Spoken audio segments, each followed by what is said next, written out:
30. Thank you very much, Alaska Hirlock, and I wonder if you could tell me when I have 2 minutes to go, so as I can make sure to, to make some of the points I absolutely want to make. This is going to be good.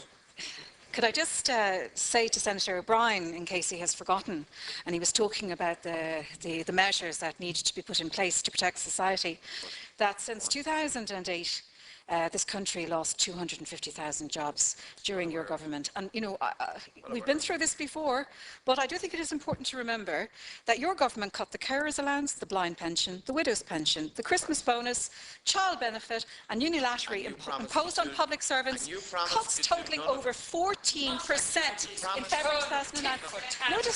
No disrespect, Senator Norris, but, you know, when we talk about all of the things that could be done in an economy with a budget, we have to remember where we are and how we got there. 10 billion euros was taken out of this economy since 2009, and that's a fact. And some of the measures that Senator Zapone would like to see in this country, as indeed we all would, particularly measures that benefit people who are vulnerable, you know, would be there if we didn't have 10 billion taken out of this economy. Now, I'd just like to move on. First of all, I think it's important to remember where we are today in comparison to where we were 12 months ago. 12 months ago, we sat in this chamber with measures to take 2.5 billion euros out of the Irish economy, at a time when the Financial Advisory Council, by the way, wanted us to take out 3.1. I think we were right. We did the right thing. I think we have proven that at the time it was the right thing to do, not to take more out of the economy than we absolutely had to.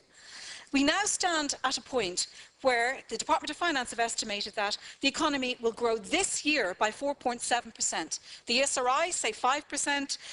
Next year, the ESRI say 5%. The Department of Finance say 3.6%. We're looking at growth for 2016 of 3.9%. This is a superb performance that is a credit to the Irish people in comparison to what is happening with our European neighbours.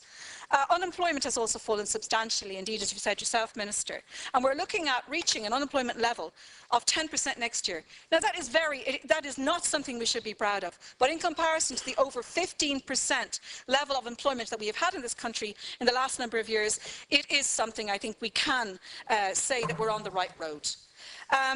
Last year, as I said, we had a budgetary position of having to cut 2.5 billion. This year, we are putting back 429 million in investment into the economy. That is a turnaround of 3.1 billion. I don't think a lot of people realise that. 3.1 billion more in real terms is what this government is putting back into the economy this year.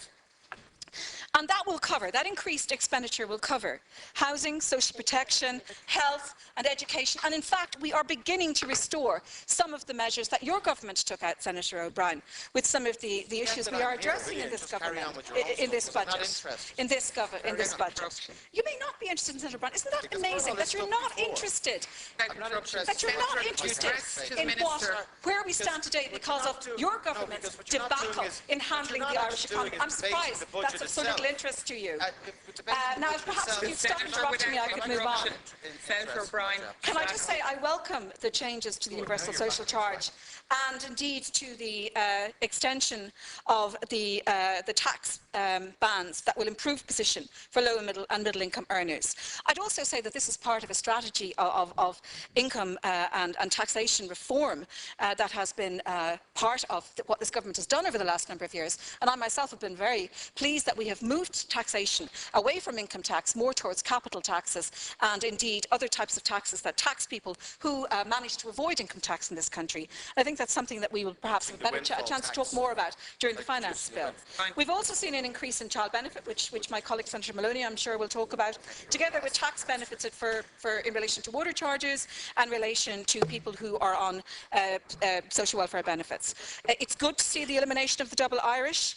It's something that's brought this country into disrepute, while at the same time I think Minister Noonan has gone a long way to maintaining Ireland's attractiveness for foreign direct investment, with measures to encourage intellectual property development and R&D and so forth. Could I particularly welcome measures in the area of housing? I welcome the increase of £10.5 million in funding for homeless services. I think it's a recognition of this government of the work that's been done on the front line in homeless prevention and in dealing with people who have become homeless, again, as I might say, because of the collapse of the Irish economy. Homelessness in Ireland is a result of nothing except the collapse of the Irish economy, and we need to wake up to that. I would also like to mention the changes to the home renovation incentive, which has now been extended to rental properties. This is something I raised myself directly with Minister Noonan. 1 in 5 families in Ireland today live in rental properties. That's the reality of the situation, and I think that the role of landlords in Ireland and the role of the rental sector has to be acknowledged. In relation to the overall housing programme, I am very pleased to say that this is a major departure in Ireland, and it's a major sign that this government is taking the housing difficulties that we face very seriously in terms of the level of investment that we are putting into the social housing programme in this particular budget, but also the fact that there will be a social housing construction programme announced in the next 2 weeks. 6 minutes she has been speaking. She has 8 minutes. The Caoirleach knows. I asked the last Caoirleach to let me know when I had 2 minutes left to go. So you have 2 minutes.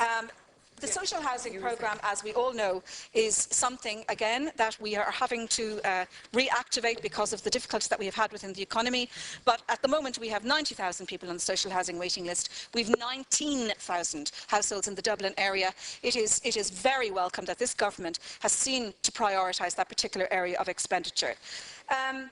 Could I also say that some of the issues that were raised by Senator Zappone in terms of services, yes, I mean, we all share the frustration that any person would feel, particularly in relation to the poor and the vulnerable, that we have had to cut services very extensively in this country. And that is why I would like to highlight the changes that have been announced by Minister Brendan Hallan today in relation to public service reform. We have announced effectively the end of the civil service recruitment moratorium. Any department now will have discretion over staffing levels within an overall pay framework. I think that's a very important reform measure.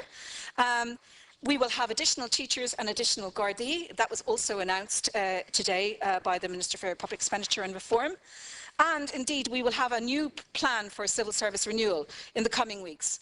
You know, the bottom line is we have come a long way. There's no two ways about it. I mean, as Senator Zappone knows, we both attended the John F. Kennedy Summer School in Wexford. And at the time, people were asked, did they believe the economy was improving? And nearly everybody in the room put their hand up. They were then asked, was it improving for them? And only one person put their hand up. I think this budget is the first step in a very important departure towards a new Ireland. And I do believe that it is fair and balanced within the capacity of this government to be fair.